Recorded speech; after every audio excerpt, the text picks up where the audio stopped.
미국이 중동에서 쫓겨났습니다. 50년간 120조 원짜리 방산시장을 독점하던 미국이 이란의 미사일 공격 앞에서 철수 매뉴얼을 꺼내 들었습니다. 수조 원어치 무기는 워싱턴에서 원격으로 잠겼고 중동의 하늘엔 구멍이 뚫렸습니다. 하지만 미국이 벌인 그 전장에 대한민국이 들어갔습니다. 미사일 350발, 요격률 97%. 미국이 불가능이라 판정한 하늘을 한국이 3분 만에 틀어막은 겁니다. 그날 밤 사우디, 카타르, 쿠웨이트까지 중동 5개국이 동시에 한국으로 전화를 걸었습니다. 미국의 50년 왕좌가 무너진 충격적인 전말을 지금 공개합니다. 시작하기 전 구독과 좋아요, 그리고 대한민국 화이팅! 댓글로 한국을 응원해주세요.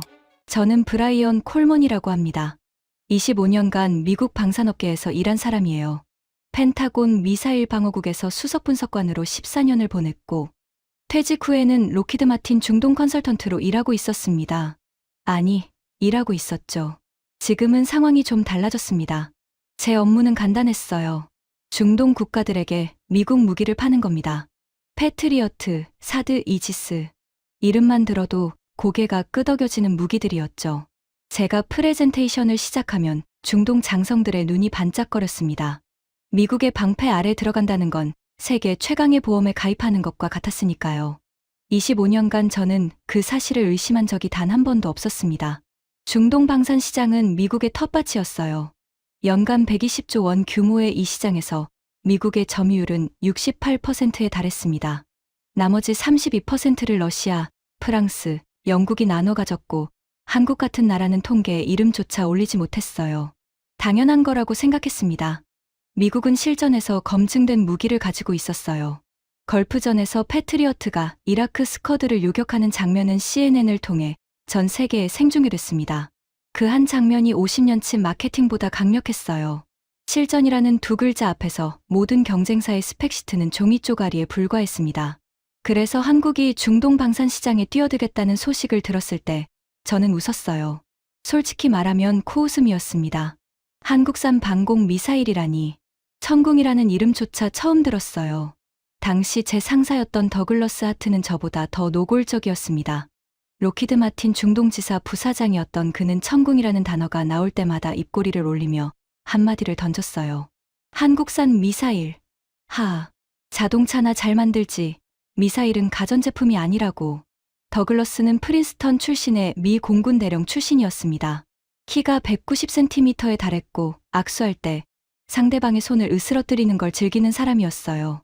회의실에 들어서면 공기가 무거워졌습니다.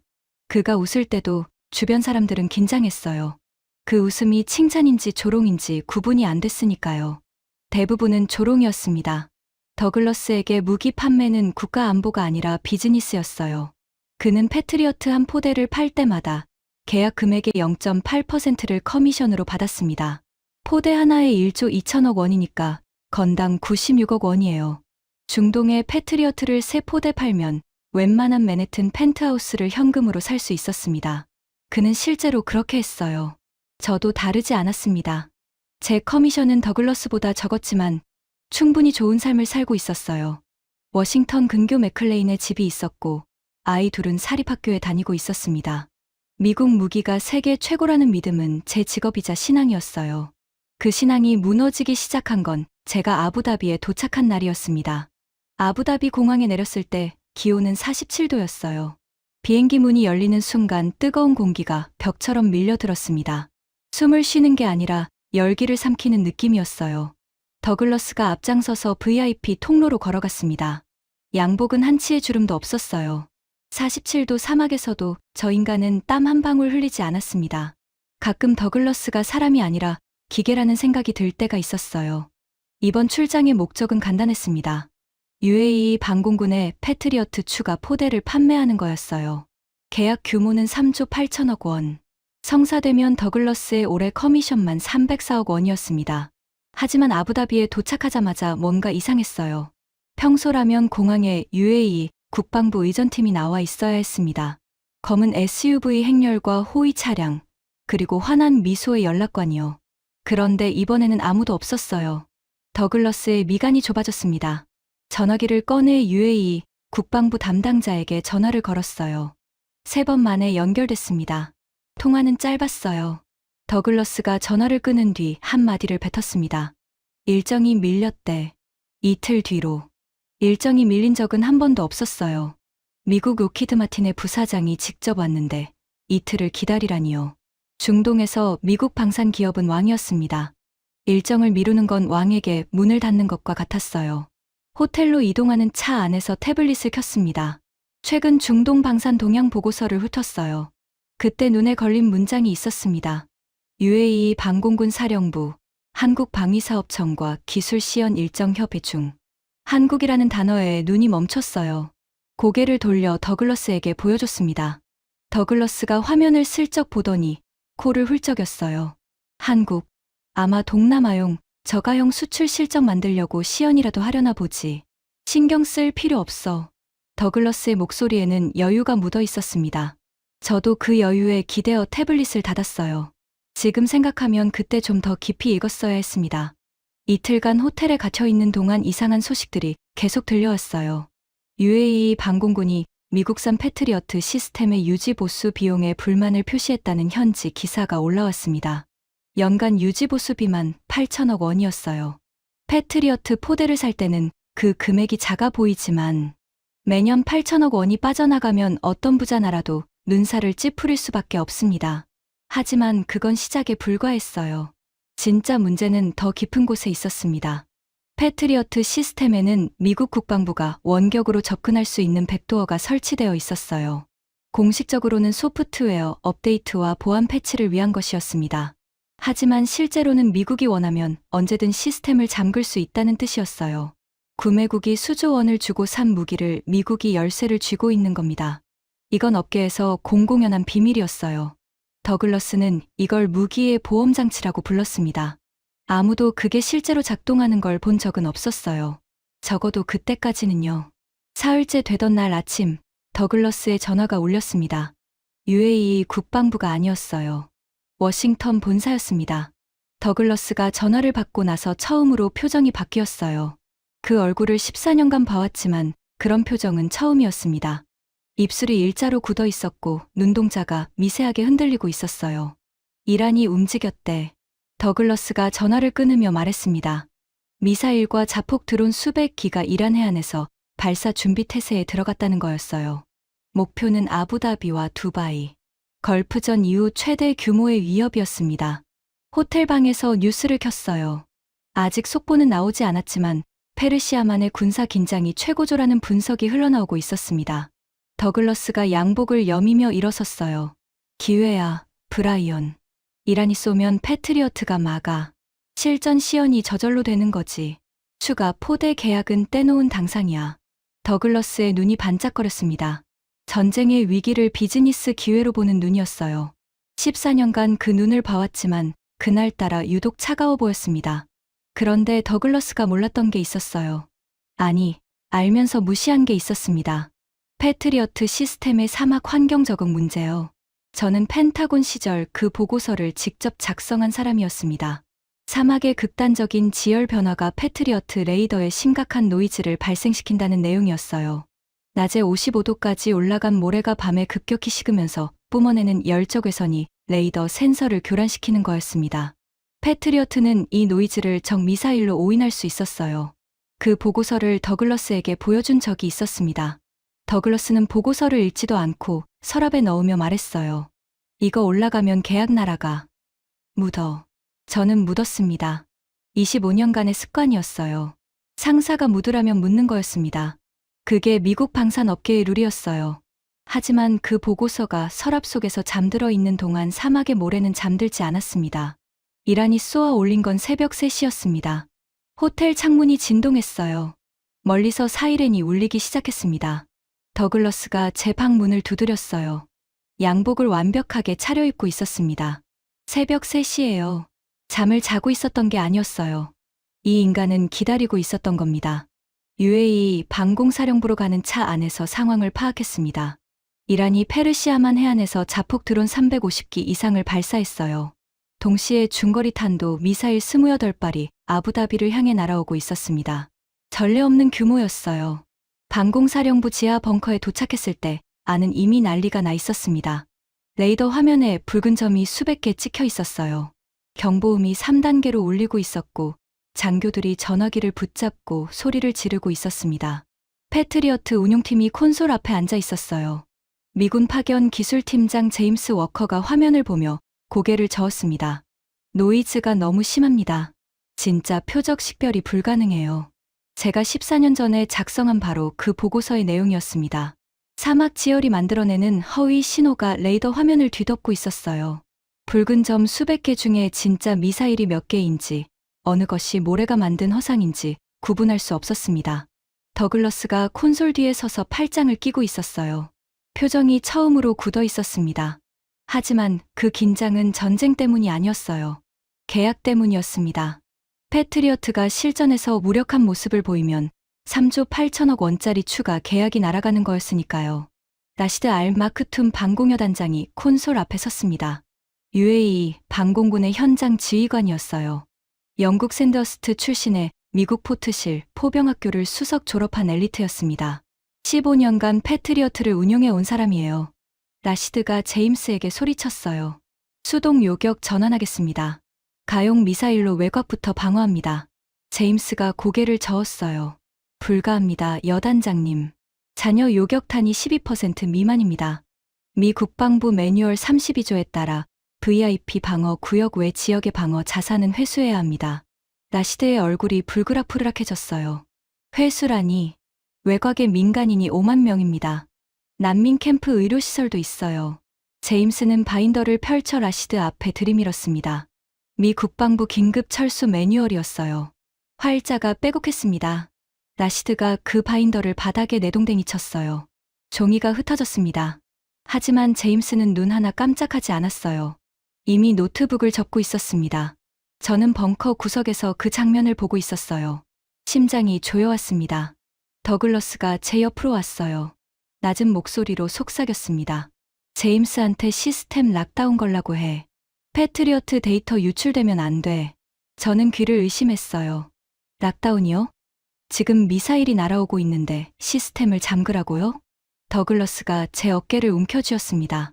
손가락 힘이 세서 어깨뼈가 아팠어요. 듣고 있나, 브라이언. 패트리어트가 실전에서 실패하는 장면이 기록에 남으면 끝이야. 중동뿐 아니라 유럽, 아시아 전체 계약에 영향이 가. 시스템 잠그고 데이터 날려. 더글러스에게 5만 명의 민간인은 숫자에 불과했어요.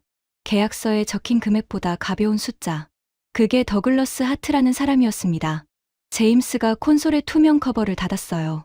스탠바이 대기 모드 영문이 화면에 떴습니다. 방어 포기 선언이나 다름없었죠. 하지만 거기서 끝나지 않았어요. 더글러스가 워싱턴에 전화를 걸었습니다.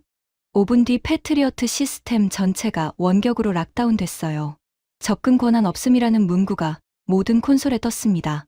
UAE가 수조 원을 주고 산 무기를 미국이 워싱턴에서 버튼 하나로 잠가 버린 겁니다. 라시드가 주먹으로 콘솔을 내리쳤어요. 한 번, 두 번, 세 번. 금속 표면에 피가 번졌습니다. 하지만 화면은 바뀌지 않았어요. 접근 권한 없음. 그 한 줄이 라시드의 15년 경력을 조롱하고 있었습니다. 벙커 천장이 흔들렸어요. 드론 선발대가 방어망을 뚫기 시작한 겁니다. 레이더 추적도 요격도 없이 그냥 들어왔어요. CCTV에 외곽 송전탑이 폭발하는 장면이 찍혔습니다.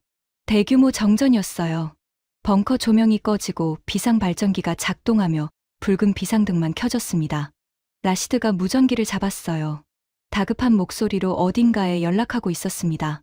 아랍어였지만 한 단어는 알아들을 수 있었어요. 카림. 나중에 안 사실이지만 카림은 라시드의 부하였어요.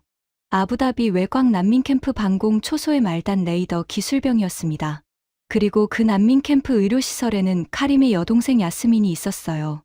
선천성 심장 질환으로 인공호흡기에 연결되어 있는 14살짜리 아이였습니다. 정전이 되면 비상 배터리가 작동하지만 그건 4시간짜리였어요. 4시간. 그게 야스민에게 남은 전부였습니다. 더글러스는 벙커 출구 쪽에 서 있었어요. 장갑차 키를 손에 쥐고 있었습니다. 미군 기술팀이 서버실에서 하드디스크를 파쇄하는 소리가 들렸어요. 고음의 금속 마찰음이었습니다. 더글러스가 부하 셋에게 고개를 끄덕이자 그들이 장비를 챙기기 시작했어요. 철수 준비가 끝나가고 있었습니다. 라시드가 더글러스 앞을 가로막았어요. 이럴 수 없습니다. 우리는 동맹입니다. 더글러스가 라시드를 내려다보았어요. 190cm의 키에서 나오는 시선이었습니다. 여단장. 동맹은 계약입니다. 계약 조건이 충족되지 않으면 이행 의무도 없어요. 비즈니스의 기본이죠. 더글러스가 라시드의 어깨를 밀치며 출구로 걸어갔습니다. CCTV 화면에 미군 장갑차 4대가 기지를 빠져나가는 장면이 찍혔어요. 일렬로 정돈된 대열이었습니다. 철수 훈련을 수없이 반복한 티가 났어요. 저는 더글러스를 따라가야 했습니다. 그게 매뉴얼이었어요. 하지만 다리가 움직이지 않았어요. 콘솔 화면에 접근 권한 없음이라는 문구가 눈에 박혀 있었습니다. 14년 전 제가 작성한 보고서, 사막 지열 노이즈 문제, 더글러스가 묻으라고 했을 때 저는 묻었어요. 그 보고서가 살아있었다면 패트리어트가 사막에 맞게 개량됐을 겁니다. 이 상황이 오지 않았을 수도 있어요. 벙커 바닥에 흩어진 바인더, 종이들을 밟으며 서 있었습니다. 미 국방부 긴급 철수 매뉴얼이라는 글자가 군화 밑에서 구겨지고 있었어요. 그 매뉴얼에 따르면 저는 지금 장갑차에 타고 있어야 합니다. 하지만 움직이지 못했어요. 무전기에서 흘러나오는 카림의 목소리가 들렸거든요. 알아 보였지만 여동생이라는 단어와 숨이라는 단어는 알아들을 수 있었습니다. 14살짜리 아이의 숨이 끊어지려 하고 있었어요. 그때 라시드가 군복 주머니에서 뭔가를 꺼냈습니다. 구겨진 명함이었어요. 모서리가 접히고 때가 묻은 명함이었습니다. 한글과 영문이 나란히 적혀 있었어요. 대한민국 방위사업청. 라시드가 떨리는 손으로 번호를 눌렀습니다. 연결음이 울렸어요. 하나, 둘, 셋. 벙커 천장이 또 한 번 흔들렸습니다. 4번째 연결음이 끝나고 상대방이 전화를 받았어요. 라시드가 서툰 영어로 말했습니다. 여기는 아부다비입니다. 도와주십시오. 천궁이 필요합니다. 제발. 저는 벙커 구석에서 그 장면을 지켜보고 있었어요. 미국이 벌인 전장에서 동맹국 장교가 한국에 전화를 걸고 있었습니다. 미국의 방산 컨설턴트인 제가 보고 있는 앞에서요. 수치심보다 더 무거운 감정이 가슴을 눌렀습니다. 이름을 붙일 수 없는 감정이었어요. 14년 전 서랍에 묻은 보고서가, 25년간 팔아온 무기가 방금, 전 도망친 상사의 뒷모습이 전부 뒤섞여서 목구멍까지 차올랐습니다. 라시드가 전화를 끊었어요. 저를 돌아보았습니다. 그 눈에 붉은 비상등 빛이 비치고 있었어요. 기대와 절망이 동시에 담긴 눈이었습니다. 한국이 온답니까? 라시드가 물었어요. 확인하겠다고 했습니다. 기다리라고. 저는 고개를 끄덕였어요. 하지만 속으로는 확신이 없었습니다. 한국이 올 리가 없다고 생각했어요. 모래 폭풍이 몰아치고 드론이 상공을 배회하는 전장에 고작 한국이 무엇을 들고 온다는 건지, 패트리어트도 못한 일을 한국산 미사일이 해낼 수 있을 리가 없었습니다. 하지만 22시간 뒤, 저는 완전히 틀렸다는 걸 알게 됩니다. 군용활주로 관제탑에서 연락이 왔어요. 정체불명 수송기 한 대가 비상 착륙 허가를 요청하고 있다는 거였습니다. 국적은 대한민국이었습니다. 수송기가 활주로에 닿는 순간 타이어에서 모래 기둥이 솟았습니다. 착륙이 아니라 충돌에 가까웠어요. 모래 폭풍이 활주로 절반을 덮고 있었고 시야 확보가 거의 불가능한 상태에서 기체를 내린 겁니다. 미친 짓이었어요. 미군 수송기도 이런 기상에서는 착륙을 포기합니다. 후방 적재함이 열렸어요. 저는 벙커 CCTV 화면에 얼굴을 바짝 들이밀었습니다. 중무장 특수부대가 쏟아져 나올 줄 알았어요. 최소 30명은 되는 완전 군장 병력. 이란 드론 350기를 상대하려면 그 정도는 와야 하니까요. 적재함에서 내린 것은 6명이었습니다. 달랑 6. 군복이 아니었어요. 구겨진 작업복 차림이었습니다. 맨 앞에 선 사람은 50대 후반쯤 되어 보였는데 회사 로고가 반쯤 벗겨진 곤색 점퍼를 입고 있었어요. 광대뼈가 튀어나온 얼굴에 머리카락은 모래에 뒤덮여 있었습니다. 손톱 밑에 기름때가 끼어 있었어요. 엔지니어의 손이었습니다. 그 뒤로 뿔테 안경을 쓴 젊은 여자가 섰어요. 키가 작았습니다. 백팩에서 노트북 가방이 2개 튀어나와 있었어요. 바람에 머리카락이 얼굴을 덮치는데 귀찮은 듯 고무줄로 묶으며 활주로를 내려왔습니다. 그 뒤에 떡 벌어진 체격의 중년 남자, 통역으로 보이는 마른 체형의 사람, 그리고 장비 케이스 2개를 양손에 든 젊은 남자가 따라왔어요. 마지막 한 명이 비행기 트랩에서 발을 헛디뎠습니다. 장비 케이스를 놓치지 않으려고 안간힘을 쓰다가 모래 위에 한쪽 무릎을 꿇었어요. 바지에 모래가 묻었습니다. 옆에 있던 체격 좋은 중년 남자가 손을 잡아 일으켰어요. 그게 한국이 보낸 전부였습니다. 저는 CCTV 화면 앞에서 입을 벌리고 있었어요. 솔직히 웃음이 나왔습니다. 아니, 웃어야 할지 울어야 할지 모르겠더군요. 미국이 기술팀 35명의 장갑차 4대를 끌고 와서도 못한 일을 작업복 입은 6명이 하겠다고요? 더글러스가 벙커 출입구에서 아직 떠나지 않고 있었어요. 마지막 장갑차가 기지 외곽에서 대기 중이었거든요. 모래 폭풍이 잠잠해지길 기다리는 거였습니다. 한국팀이 활주로에 내리는 장면을 본 더글러스가 팔짱을 끼며 웃었어요. 이빨이 드러나는 웃음이었습니다. 저 인원으로 뭘 하겠다는 거지? 자살하러 왔나? 영어였지만 벙커 안에 있던 모든 사람이 들었어요. 더글러스는 들리게 말한 겁니다. 일부러요. 라시드가 벙커 입구에서 한국팀을 맞았습니다. 맨 앞에 남자가 다가왔어요. 통역이 옆에 섰습니다. 남자가 입을 열었는데 목소리가 낮고 짧았어요. 통역이 옮겼습니다. 천궁, 책의 총괄 박준혁입니다. 발사대 위치 알려주십시오. 인사도 악수도 없었어요. 브리핑 요청도 없었습니다. 이 사람이 처음 내뱉은 말이 발사대 위치였어요. 라시드가 당황한 표정으로 저를 돌아보았습니다. 저도 같은 표정이었을 겁니다. 미국 방산업계에서 25년을 일하면서 현장에 도착하자마자 브리핑도 없이 작업부터 시작하겠다는 사람은 한 번도 본 적이 없었어요. 펜타곤에서는 작전 개시 전에 최소 6시간의 브리핑이 필수였습니다. 상황 파악, 리스크 분석, 책임 소재 확인. 그래야 나중에 문제가 생겨도 매뉴얼대로 했다고 뒤집을 수 있거든요. 박준혁이라는 사람은 매뉴얼 따위에 관심이 없어 보였어요. 라시드가 현지 병사 셋을 배정했습니다. 그중 하나가 카림이었어요. 난민 캠프 방공 초소에서 급히 소환된 말단 기술병이었습니다. 23살. 미군 기술자들에게 커피나 타 주며 무시당하던 청년이에요. 박준혁이 점퍼 주머니에서 스패너를 꺼냈어요. 공항에서부터 쥐고 왔나 싶을 정도로 자연스러운 손놀림이었습니다. 뿔테 안경의 젊은 여자가 노트북을 꺼내 벙커 콘솔 옆에 쪼그려 앉았어요. 이름은 윤세라였습니다. 나중에 안 사실이지만 31살이었어요. 카이스트 전산학 박사 출신으로 천궁 교전 알고리즘의 핵심 개발자였습니다.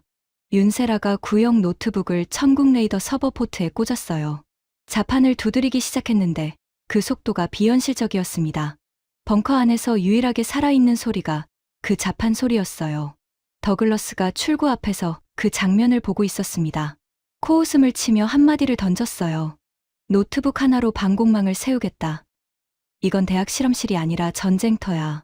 박준혁은 더글러스를 쳐다보지도 않았어요. 이미 벙커 밖으로 나가고 있었습니다.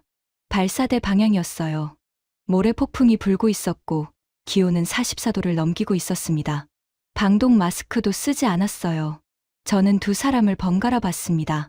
양복을 입고 에어컨 바람을 쐬며 비웃는 더글러스와 작업복을 입고 모래, 폭풍 속으로 뛰어나가는 박준혁. 같은 공간에 있는 사람들이라고 믿기 어려웠어요. 윤세라가 자판을 두드린 지 45초 만에 화면에 뭔가가 떠올랐습니다. 숫자와 좌표가 빼곡한 표였어요. 카림이 옆에서 그 화면을 들여다보고 있었습니다. 카림의 눈이 커졌어요. 이건 미군 시스템이 놓친 드론 궤적입니다. 카림이 라시드를 돌아보며 말했어요. 목소리가 떨리고 있었습니다. 윤세라가 노트북 한 대로 미군 패트리어트가 사흘 동안 잡아내지 못한 미세 드론. 궤적 80개를 한 번에 화면에 띄워낸 겁니다. 80개요. 미군 시스템이 포착한 건 겨우 30개 남짓이었는데 그 3배 가까운 숫자였어요. 어떻게 가능했냐고요? 천궁의 레이더는 수동 모드에서도 로그 데이터를 저장하는 구조였어요. 미군은 자기들 시스템이 꺼지면 데이터도 함께 사라진다고 생각했겠지만 천궁의 설계 철학은 달랐던 겁니다. 윤세라가 그 숨겨진 로그를 노트북으로 직접 끌어낸 거였어요. 화면에 80개의 궤적선이 펼쳐졌습니다. 이란 드론의 침투 경로가 낱낱이 드러났어요. 어디서 날아와서 어느 고도로 진입하고 어떤 패턴으로 회피 기동을 하는지까지 전부 보였습니다. 패트리어트가 살아있을 때도 이 정보는 없었어요. 미군 시스템은 VIP 구역 바깥의 데이터를 아예 수집하지 않았거든요. 계약 범위 밖이라는 이유로요. 그런데 구형 노트북 한 대가 그 사각지대를 통째로 뒤집어 놓은 겁니다. 저는 콘솔 뒤에서 그 화면을 보고 있었어요. 25년간 미국 방산 시스템만 다룬 사람입니다. 패트리어트의 레이더 해석 능력이 세계 최고라고 믿어 의심치 않았어요. 그런데 노트북 한 대가 그 최고를 넘어선 거였습니다. 심장이 한 박자 늦게 뛴 느낌이었어요. 인정하고 싶지 않았습니다.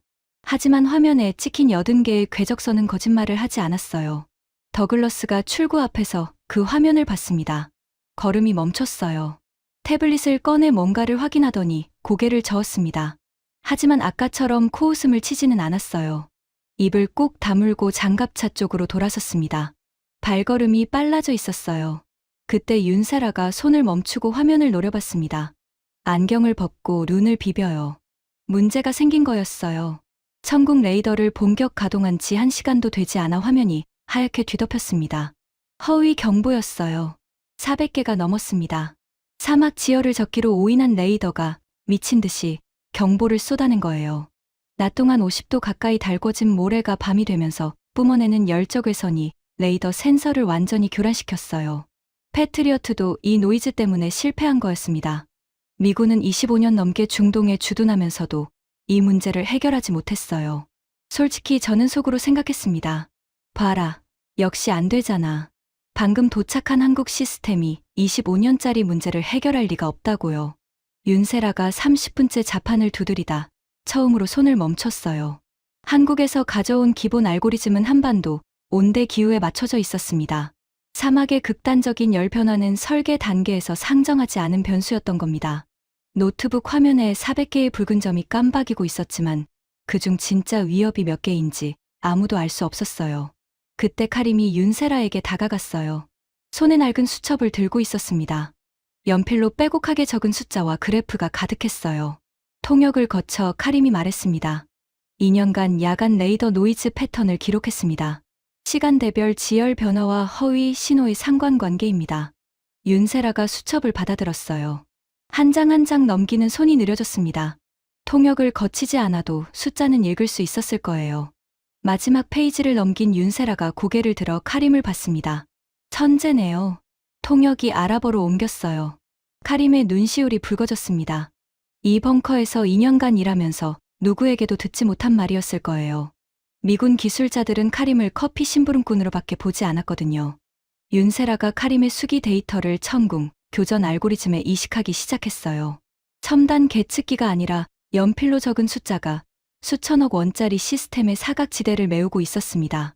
새벽 2시에서 4시 사이에 지열이 급격히 떨어지며 노이즈 패턴이 바뀐다는 카림의 기록이 핵심이었어요. 미군은 이 시간대를 그냥 포기했었습니다. 노이즈가 너무 심해서 감시 자체를 중단했거든요. 하지만 카림은 포기하지 않고 매일 밤 그 패턴을 관찰해 왔던 겁니다. 코드를 수정하는 동안 벙커 한쪽에서 낯선 냄새가 올라왔어요. 현지 대원들이 가져온 만디라는 아랍 음식이었습니다. 양고기와 쌀이 뒤섞인 커다란 쟁반이 바닥에 놓였어요. 한국 팀이 도착한 뒤 아무도 밥을 먹지 못했거든요. 박준혁이 밖에서 돌아오더니 쟁반 앞에 주저앉았습니다. 맨손으로 밥을 집어먹기 시작했어요. 거리낌이 없었습니다. 옆에 앉은 현지 대원이 눈을 동그랗게 떴어요. 아랍에서 맨손으로 밥을 나눠 먹는 건 가족끼리나 하는 행위거든요. 박준혁은 그런 의미를 알았을 리가 없어요. 그저 배가 고파서 앉은 것이겠죠. 하지만 현지 대원들의 표정이 미묘하게 바뀌는 걸 저는 보았습니다. 경계가 풀리고 있었어요. 미군 기술자들은 현지 음식에 손도 대지 않았거든요. 항상 MR이 전투 식량만 먹었습니다. 같은 공간에 있으면서도 다른 세계에 살고 있었어요. 윤세라가 엔터를 쳤어요. 화면이 바뀌었습니다. 400개의 노이즈가 사라지고 선명한 점 4개가 남아 있었어요. 15km 밖에서 접근 중인 이란 스텔스 드론 사기였습니다. 카림의 수기 데이터를 이식한 알고리즘이 사막 지열의 허위 신호를 걸러낸 겁니다. 400개의 가짜 속에서 진짜 넷을 골라낸 거였어요. 벙커 안이 조용해졌습니다. 아까까지 하얗게 죽어있던 레이더가 숨을 쉬고 있었어요. 저는 콘솔 뒤에서 주먹을 쥐고 있었습니다. 손바닥에 땀이 차 있었어요. 인정하고 싶지 않았지만 심장이 먼저 반응하고 있었습니다. 25년간 미국 시스템이 최고라고 믿어온 사람의 심장이 한국산 노트북 앞에서 뛰고 있었어요. 레이더가 살아나고 2시간이 지났을 때 발사대 쪽에서 경고음이 울렸어요. 체격 좋은 중년 남자가 뛰어들어왔습니다. 이름은 정태수 기장이었어요. 모래가 레이더 회전축에 끼었다고 했습니다. 사막 특유의 미세한 분진이 정밀 기계의 틈새를 갉아먹은 거예요. 회전축이 멈추면 레이더가 죽습니다. 레이더가 죽으면 아무리 알고리즘을 고쳐도 소용없어요. 과열 경고등이 빨갛게 켜져 있었습니다. 정태수가 마스크를 찾았어요. 없었습니다. 급하게 출발하느라 방독 마스크를 챙기지 못한 겁니다. 1초쯤 멈칫하더니 고개를 한번 끄덕이고 벙커 문을 열었어요. 밖은 지옥이었습니다. 모래 폭풍이 피부를 벗겨낼 듯 몰아치고 있었고 기온은 밤인데도 42도에 가까웠어요. CCTV로 봤습니다. 정태수가 레이더 회전축 위로 올라가 맨손으로 모래를 파내고 있었어요. 모래가 눈과 코를 덮쳤지만 멈추지 않았습니다. 한 움큼, 두 움큼. 감정이 없는 것처럼 보였지만 그건 감정을 접어둔 거였을 겁니다. 모래를 치운 뒤에도 문제는 끝나지 않았어요. 발사대 기반부의 온도가 너무 높았습니다. 냉각수가 부족했어요. 정태수가 벙커로 돌아오더니 자기 배낭에서 물통을 꺼냈습니다. 1리터짜리였어요. 사막에서 물 한 병은 생명입니다. 정태수가 그 물을 발전기 냉각구에 들이부었어요. 한 방울도 남기지 않았습니다. 저는 의자에서 일어나 있었어요. 스스로 일어선 건지 아닌지 기억나지 않습니다. 미국 방산업계에서 25년을 보냈습니다. 수천 명의 기술자를 봤어요. 하지만 자기 마실 물을 기계에 붓는 사람은 처음이었습니다. 미군 매뉴얼에는 그런 항목이 없거든요. 물 보급이 끊기면 작업을 중단하고 철수하라고 되어 있어요. 무전기에서 카림의 목소리가 흘러나왔습니다. 알아보였지만 여동생이라는 단어가 또 들렸어요. 난민 캠프 의료시설의 비상 배터리 잔량이 31%로 떨어졌다는 거였습니다. 야스민의 인공호흡기가 배터리로 돌아가고 있었어요. 4시간짜리 배터리의 3분의 1도 남지 않은 거였습니다. 카림의 목소리가 갈라지고 있었어요. 하지만 그 청년은 수첩을 놓지 않았습니다. 레이더 콘솔 앞에 앉아 윤세라가 시키는 데이터를 계속 읽어주고 있었어요. 여동생이 죽어가는 동안에도 자기 자리를 지키고 있었습니다. 나시드가 카림에게 다가갔어요. 어깨에 손을 올렸습니다. 아랍어로 뭔가를 말했어요. 카림이 고개를 저었습니다. 여기 있겠다는 뜻이었어요. 그 장면을 보는데 목이 조여왔습니다. 저는 14년간 펜타곤에서 보고서를 쓰고 슬라이드를 만들었어요. 에어컨이 나오는 사무실에서 미사일의 요격률을 %로 계산했습니다. 그 % 뒤에 사람이 있다는 걸, 14살짜리 아이의 심장이 뛰고 있다는 걸 한 번도 생각해 본 적이 없었어요. 더글러스라면 뭐라고 했을까요? 아마 이렇게 말했을 겁니다. 감정적으로 굴지 마, 브라이언. 이건 데이터야. 방어 범위 밖의 민간인은 계약 대상이 아니라고. 밖에서 또 경고음이 울렸어요. 발사대 중앙 냉각 파이프의 온도가 105도를 넘긴 겁니다. 냉각수가 다 증발해버린 거였어요. 정태수가 다시 밖으로 나가려 했습니다. 박준혁이 그를 막아섰어요. 둘이 뭔가를 주고받았습니다. 짧았어요. 박준혁이 방염 장갑 한 켤레를 집어 정태수에게 건넸습니다. 그리고 자기는 맨손으로 벙커 문을 열었어요. 두 사람이 동시에 밖으로 뛰어나갔습니다. CCTV에 잡힌 장면이었어요. 발사대 냉각 밸브가 모래에 고착되어 움직이지 않았습니다. 정태수가 방염 장갑으로 밸브를 잡고 돌렸어요. 안 돌아갔습니다. 박준혁이 맨손으로 파이프를 잡았어요. 105도짜리 금속이었습니다. CCTV에는 소리가 전해지지 않았지만 박준혁의 입이 벌어지는 걸 봤어요. 비명을 삼킨 거였습니다. 그 상태로 밸브에 온몸의 무게를 실었어요. 정태수가 같이 잡았습니다. 둘이 동시에 힘을 줬어요. 밸브가 반 바퀴 돌아갔습니다. 한 바퀴 더. 과열된 냉각수가 분출되며 하얀 증기가 솟았어요. 박준혁이 모래 위에 주저앉았습니다. 왼손을 가슴에 끌어안고 있었어요. 화상이었습니다. 벙커 안에서 그 장면을 지켜보는 사람은 저만이 아니었어요. 나시드가 CCTV 앞에 서 있었습니다. 나시드의 부하 셋이 벙커 출구 쪽으로 걸어가고 있었어요. 미군이 떠나고 나서 도망치려는 병사들이었습니다. 나시드가 돌아섰어요. 3명의 조끼끈을 잡아당기며 소리쳤습니다. 알라께서 보고 계신다. 이방인이 우리를 위해 피를 흘리는데 도망가겠다는 거냐. 나시드의 고함이 벙커 벽을 때렸어요. 병사 하나가 멈췄습니다. 둘이 멈췄어요. 셋 다 멈췄습니다. 나시드가 외쳤어요. 전원 얼음물 들고 발사대로 뛰어라. 기지식당 제빙기에 얼음이 남아 있었어요. 녹기 시작한 얼음을 급수통에 쓸어 담아 발사대까지 릴레이로 전달했습니다. 도망치려던 3명이 전부 급수통을 들고 뛰고 있었어요. 그때 벙커 계단에서 발소리가 울렸습니다. 고급 군화 소리였어요. 나세르 알쿠바이시 UAE 국방 차관이었습니다. 방탄복을 입고 있었어요. 나세르가 라시드 앞에 서서 말했습니다. 내 차에 냉각수가 있다. 주차장에 차 전부 뜯어서 써라. 주차장에는 국방 차관의 벤틀리, 참모진의 메르세데스, 경호팀의 SUV가 있었어요. 대당 수억 원짜리 차량이었습니다. 라디에이터 냉각수를 뽑으면 엔진이 망가집니다. 전부 뽑아라. 차관의 명령이었어요. 병사들이 렌치를 들고 주차장으로 뛰었습니다. 1대, 2대, 5대, 10대. 기지 안의 모든 차량에서 냉각수를 뜯어냈어요. 정태수가 화상 입은 박준혁의 손에 물을 부어주는 병사를 보며 멍하니 앉아 있었어요. 말이 통하지 않았을 겁니다. 하지만 얼음물의 차가움은 통역이 필요 없었겠죠. 윤세라가 벙커 안에서 미친 듯이 자판을 두드리고 있었어요. 차량 냉각수로 땜칠한 냉각 시스템의 유량과 온도가 정상 규격과 달랐습니다. 자동차 냉각수는 미사일 발사대용이 아니니까요. 그 차이를 소프트웨어로 보정해야 했어요. 노트북 배터리가 29%까지 떨어져 있었습니다. 온도 수치가 내려가기 시작했어요. 98도, 91도, 84도. 경고등이 빨간색에서 주황색으로 바뀌었습니다. 77도, 73도. 주황색이 노란색으로 바뀌었어요. 벙커 안에서 숨을 죽이고 화면을 보던 사람들 사이로 작은 신음이 새어나왔습니다. 경고등이 꺼졌어요. 레이더가 안정되고 발사대 냉각이 완료됐을 때 위성전화가 울렸습니다. 한국에서 온 전화였어요. 한국방위사업청 관리국장이었습니다. 벙커가 조용해서 위성전화 스피커 소리가 벽에 부딪혀 울렸어요. 전부 들렸습니다. 한국어였지만 통역이 실시간으로 속삭이듯 옮겼어요. 박수석, 거긴 이미 글렀어. 전력도 끊기고 장비 과열까지 됐다며. 천궁이 실전에서 뚫리는 장면이 알려지면 K방산 수출 전체가 타격이야. 당장 대사관 차량 타고 나와. 이건 명령이야. K방산의 미래가 달린 문제라는 논리였어요. 천궁이 이 사막에서 실패하면 한국 방위산업 전체가 타격을 입는다는 계산이었습니다. 빠져나와서 실패를 최소화하라는 뜻이었어요. 저는 그 통화를 듣고 있었습니다. 미군의 철수 매뉴얼과 논리 구조가 똑같았어요. 수치가 안 맞으면 손절하라. 미국이든 한국이든 관료의 언어는 만국 공통이구나 싶었습니다.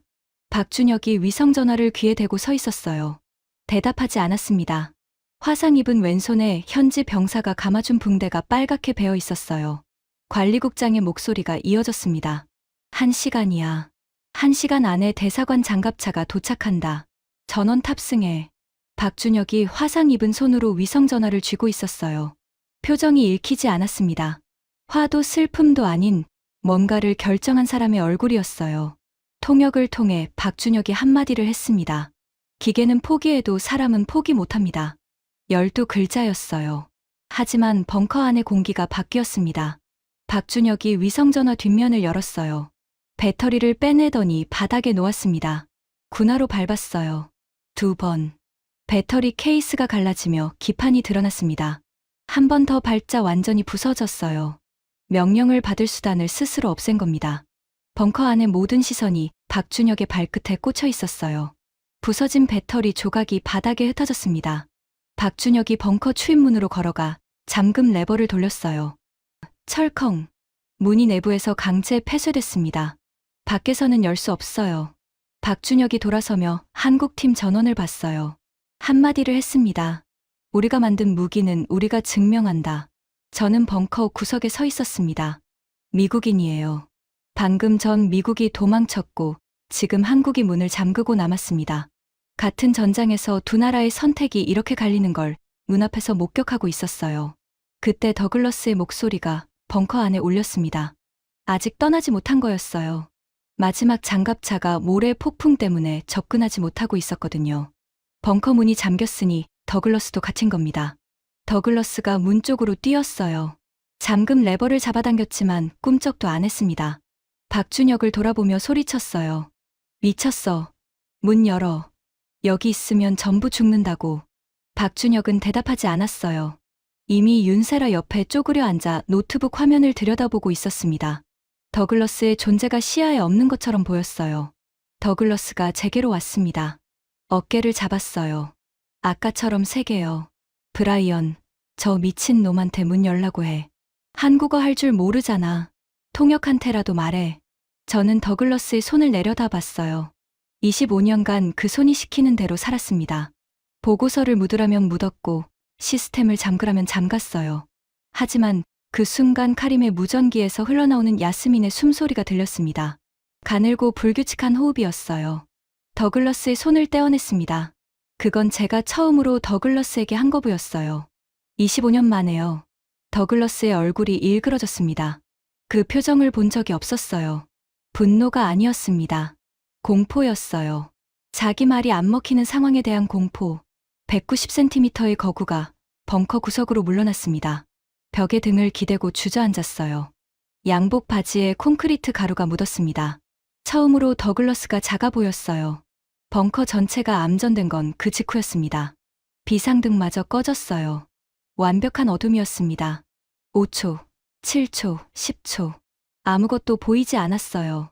누군가의 비명이 울렸고 장비가 바닥에 떨어지는 소리가 났습니다. 이란의 전자전 공격이었어요.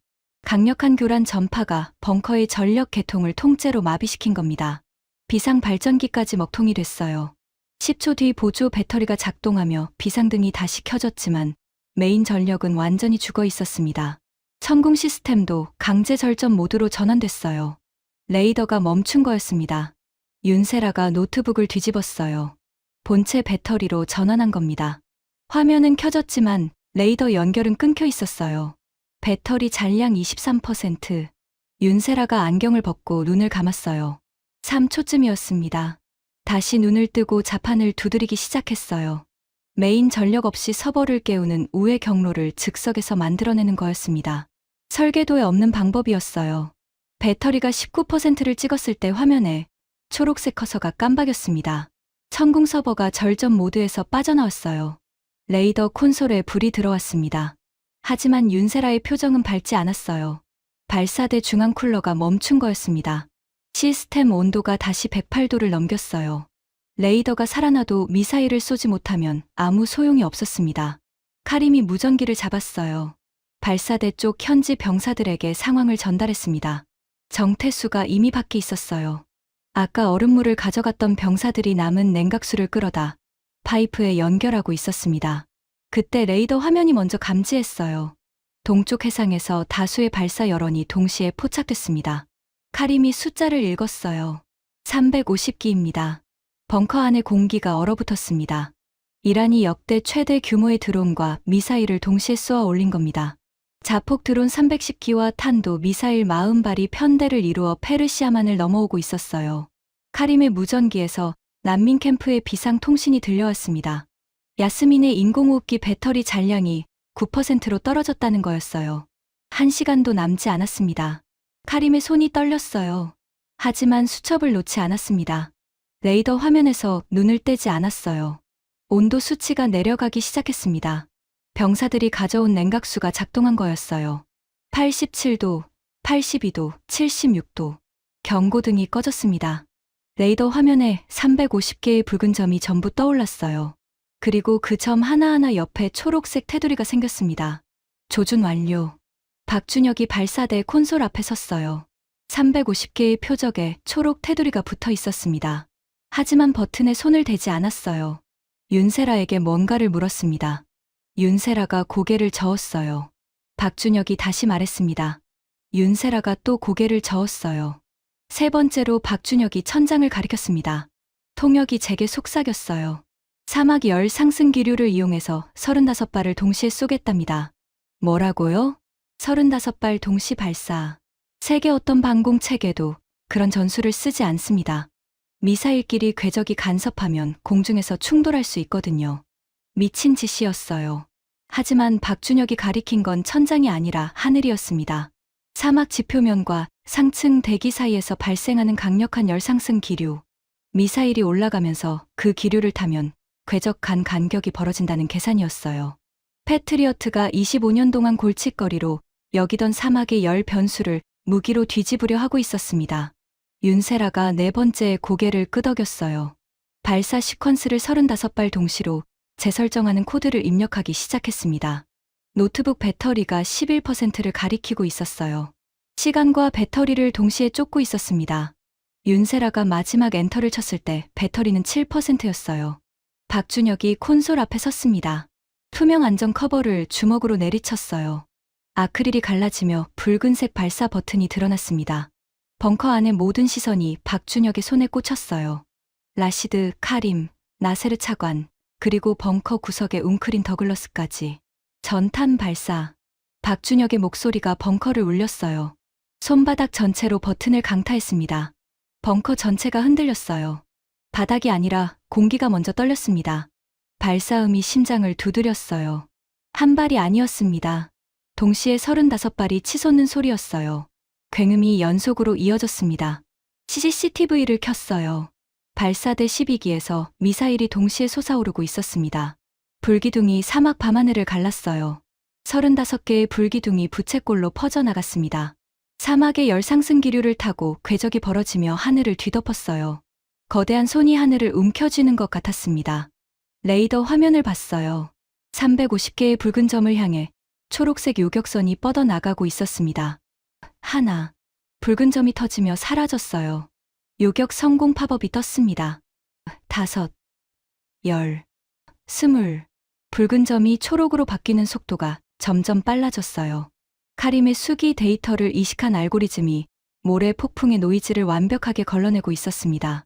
이란 드론의 엔진 여럿만을 콕 집어 타격하고 있었어요. 헛발질하는 미사일이 단 한 발도 없었습니다. 벙커 안이 숨을 멈추었어요. 레이더 화면의 붉은 점이 눈에 보이는 속도로 줄어들고 있었거든요. 350개, 280, 140점. 1분이 지났어요. 붉은 점이 70개 아래로 떨어졌습니다. 2분이 지났어요. 30개. 3분이 되었을 때 350개의 붉은 점 중 340개 이상이 초록색으로 바뀌어 있었습니다. 요격률 97%. 3분 만에요. 벙커 구석에서 비명 같은 환호가 터졌어요. 현지 병사 하나가 헬멧을 벗어 공중에 던졌습니다. 라시드가 무릎을 꿇으며 이마를 바닥에 대었어요. 기도였습니다. 저는 레이더 화면을 보고 있었습니다. 화면 한 구석에 난민 캠프 좌표가 있었어요. 미군이 계약 범위 밖이라고 버린 바로 그 구역이었습니다. 그 좌표 위에 붉은 점 하나가 남아 있었어요. 야스민의 의료시설을 향해 낙하하던 마지막 탄도 미사일이었습니다. 초록색 요격선이 그 붉은 점을 향해 뻗어나갔어요. 거리가 아슬아슬했습니다. 요격선이 붉은 점에 닿았어요. 팝업이 떴습니다. 요격 성공. 파편 잔여량 제로. 야스민의 의료시설 위에 아무것도 떨어지지 않았습니다. 미국이 계약 범위 밖이라고 버린 구역을 미국이 가치 없다고 분류한 연례. 살짜리 아이의 머리 위를 한국이 지켜낸 겁니다.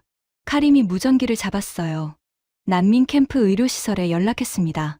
잡음이 길었어요. 간호사의 목소리가 들렸습니다. 폭발음이 멈췄습니다. 야스민이 자고 있어요. 숨을 쉬고 있습니다. 카림이 무전기를 쥔 채 바닥에 주저앉았어요. 소리 없이 울고 있었습니다. 수첩이 가슴 위에 펼쳐져 있었어요. 그 낡은 수첩이 수천억 원짜리 장비가 해내지 못한 일을 해낸 겁니다. 저는 콘솔을 잡고 겨우 서 있었어요. 다리에 힘이 없었습니다. 25년간 미국 무기가 세계 최고라고 믿어온 사람이 벙커 바닥에 무너지고 있었어요. 벙커 밖 CCTV에 하늘이 찍혔습니다. 요격된 드론의 잔해가 사막 상공에서 불꽃이 되어 흩어지고 있었어요. 수십 개의 화염이 동시에 터지며 밤하늘을 수놓았습니다. 대한민국 미사일이 그린 궤적이 하늘 전체를 덮고 있었어요. 더글러스가 벙커 구석에서 고개를 들었습니다. CCTV 화면을 보고 있었어요. 태블릿을 꺼냈습니다. 패트리어트 시스템의 최종 상태 보고가 떠 있었어요. 커다란 빨간 글씨. 방어 불가. 더글러스의 시스템은 이 전장을 방어 불가능으로 판정했었습니다. 데이터상 불가능한 일이 눈앞에서 벌어진 거예요. 더글러스의 입이 열렸어요. 매뉴얼 밖에 미친 놈들. 영어였지만 감탄인지 자조인지 분간이 안 됐습니다. 태블릿을 무릎 위에 내려놓는 더글러스의 손이 떨리고 있었어요. 요격이 끝나고 벙커 안에 소란이 잦아들 무렵 벙커 구석에서 움직임이 있었습니다. 사우디아라비아 왕실 군사 옵서버 파이살 빈 압둘라 특사였어요. 개전 이후 팔짱을 끼고 벽에 기대 관찰만 하던 인물이었습니다. 한마디도 하지 않았어요. 미군이 도망칠 때도, 한국팀이 도착했을 때도, 발사대가 과열됐을 때도 표정 하나 바꾸지 않았죠. 그 파이살이 위성 암호 무전기를 꺼냈습니다. 장비 덮개를 열고 주파수를 맞추는 손놀림이 빨랐어요. 입을 열었습니다. 즉시 왕세자 전하께 연결하라. 목소리가 낮았지만 벙커 안에 선명하게 울렸어요. 이어서 한마디를 더 했습니다. 차기 방공망 사업, 미제 사드는 전면 재검토한다.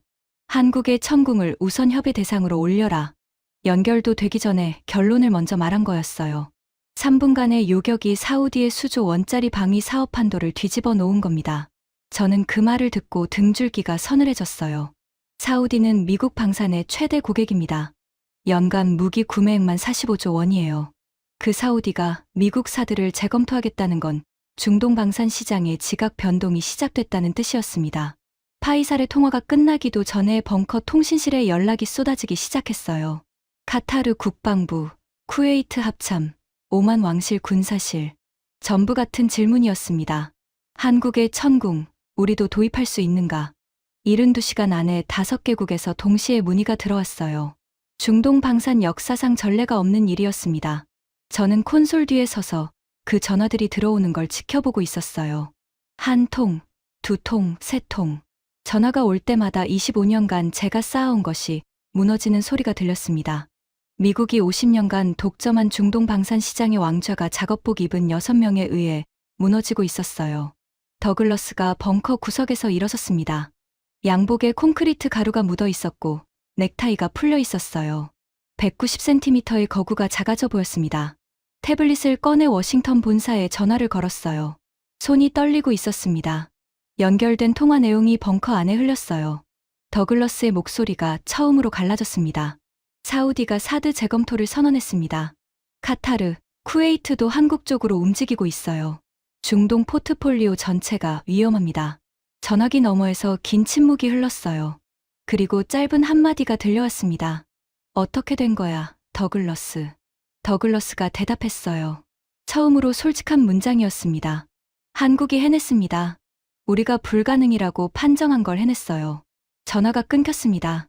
더글러스가 태블릿을 무릎 위에 내려놓았어요. 화면에 패트리어트 시스템의 빨간 에러 메시지가 여전히 떠 있었습니다. 더글러스가 화면을 한번 보더니 태블릿을 뒤집어 엎었어요. 화면이 바닥을 향하게요. 에러 메시지를 보고 싶지 않았던 거겠죠. 나세르 알쿠바이시 국방차관이 벙커로 내려왔습니다. 수행원이 서류 가방을 들고 있었어요. 차관이 박준혁 앞에 섰습니다. 수행원이 서류 가방을 열었어요. 안에서 나온 건 백지 발주서였습니다. UAE 국방부 직인이 찍힌 공식 문서였어요. 품목란에 천궁 추가 포대라고 적혀 있었고 금액란은 비어 있었습니다. 원하는 금액을 쓰십시오. 차관의 목소리가 단호했어요. 어젯밤 백악관에 추가 패트리어트를 애원하던 목소리와는 완전히 다른 사람이었습니다. 박준혁이 발주서를 들여다봤어요. 3초쯤 보더니 서류를 접어 차관에게 돌려줬습니다. 통역이 옮겼어요. 그 전에 무기를 스스로 다룰 교육센터부터 지으시라고 합니다. 차관의 눈이 커졌어요. 수조 원짜리 계약을 거절한 게 아니었습니다.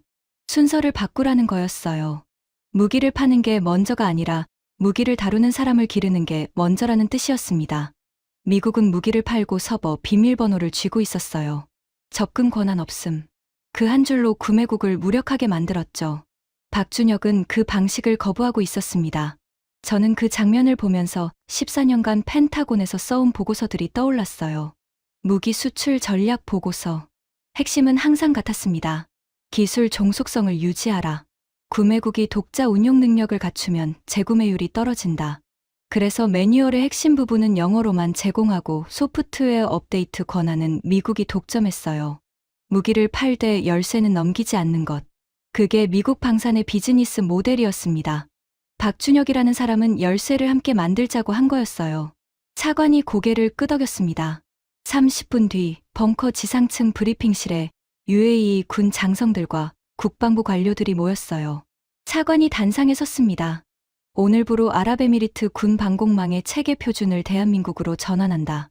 25년 넘게 미국 체계로 운영하던 방공 시스템 전체를 한국 기준으로 바꾸겠다는 공식 선언이었어요. 장성들 사이에 웅성거림이 퍼졌지만 차관의 눈빛이 그 소리를 눌렀습니다.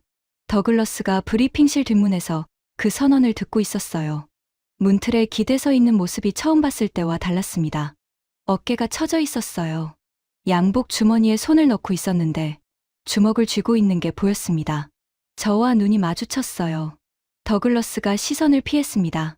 25년간 한 번도 시선을 피하지 않던 사람이에요. 늘 상대를 정면으로 내려다보던 사람이 고개를 돌렸습니다.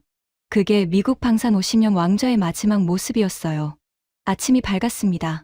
폭격이 멈춘 사막은 거짓말처럼 고요했어요. 밤새 하늘을 뒤덮던 불꽃의 잔해가 모래 위에 검은 조각으로 흩어져 있었습니다. 벙커 밖으로 나서자 새벽 공기가 차갑게 얼굴을 때렸어요.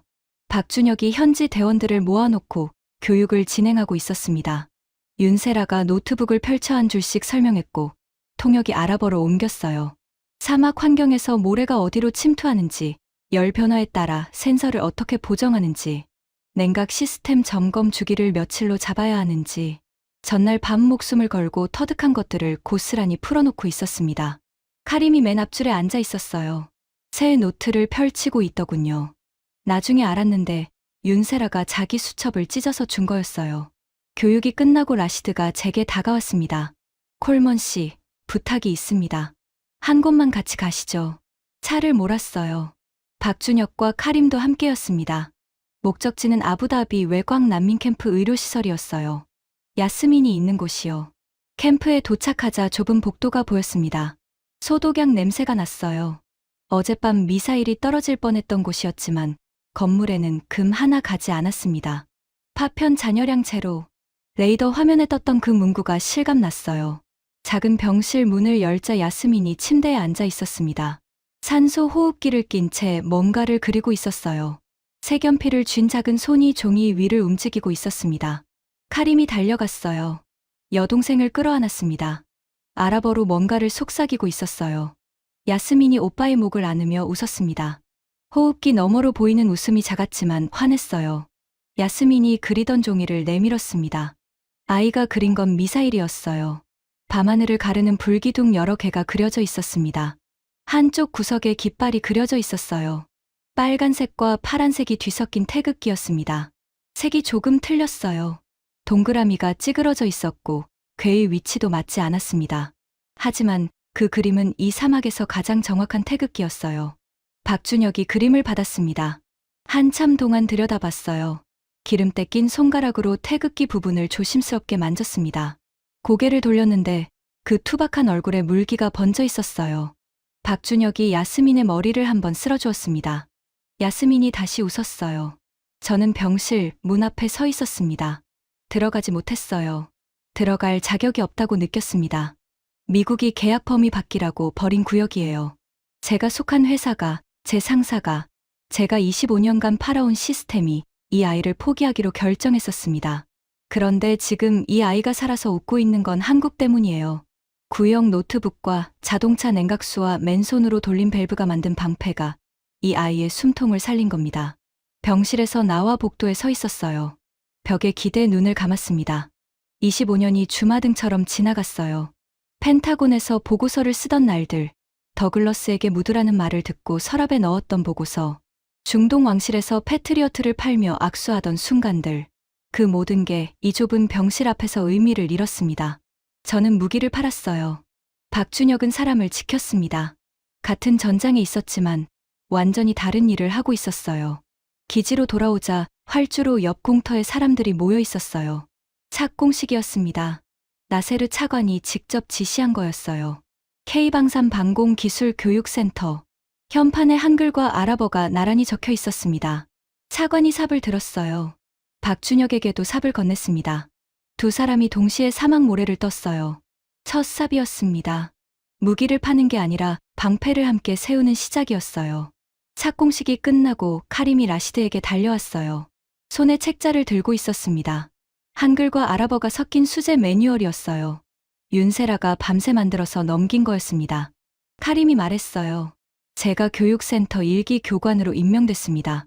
카림의 눈이 빛나고 있었어요. 미군에게 커피나 타 주던 말단 기술병이 다음 세대의 방패를 물려줄 교관이 된 겁니다. 오후에 한국 정부와 UAE 국방부가 방위산업 전 주기 프레임워크 양해각서를 체결했어요. 단순 무기 구매가 아닌 공동 연구, 기술 이전, 인력 양성을 포괄하는 협약이었습니다. 무기를 팔고 떠나는 게 아니라 함께 만들고 함께 지키겠다는 약속이에요. 해가 기울 무렵 활주로에 수송기가 대기하고 있었어요. 사우디에서 긴급 호출이 왔다고 했습니다. 박준혁 팀이 짐을 챙기고 있었어요. 활주로까지 배웅을 나갔습니다. 라시드와 카림이 옆에 있었어요. 저도 함께 갔습니다. 왜 갔는지는 스스로도 설명하기 어렵습니다. 가야 할 것 같았어요. 박준혁이 수송기 트랩 앞에 섰어요. 저를 돌아봤습니다. 한국 사람과 미국 사람이 사막 활주로에서 마주 보고 있었어요. 통역이 옆에 있었지만 필요 없었습니다. 제가 먼저 손을 내밀었어요. 미국 방산 컨설턴트가 한국 엔지니어에게 악수를 청한 겁니다. 박준혁이 제 손을 잡았어요.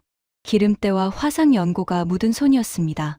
더글러스처럼 으스러뜨리는 악수가 아니었어요. 그냥 손을 잡은 거였습니다.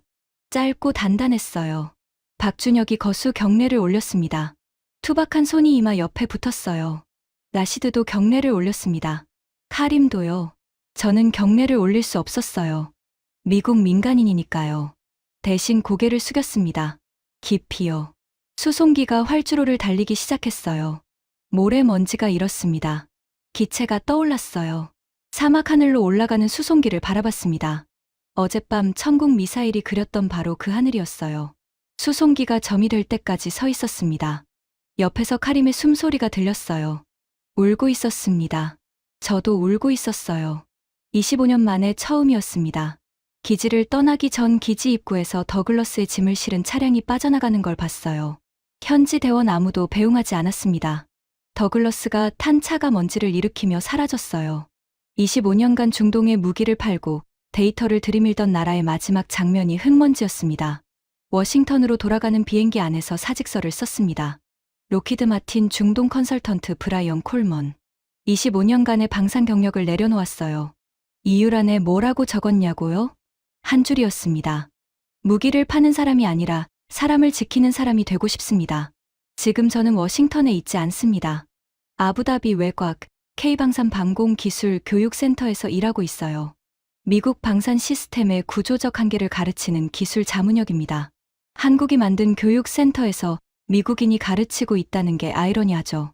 하지만 여기서 저는 처음으로 보고서를 묻지 않아도 되는 사람이 됐어요. 교육센터 복도에 야스민이 그린 태극기 그림이 액자에 걸려 있습니다. 색이 틀리고 괴가 빠졌지만 아무도 고치지 않았어요.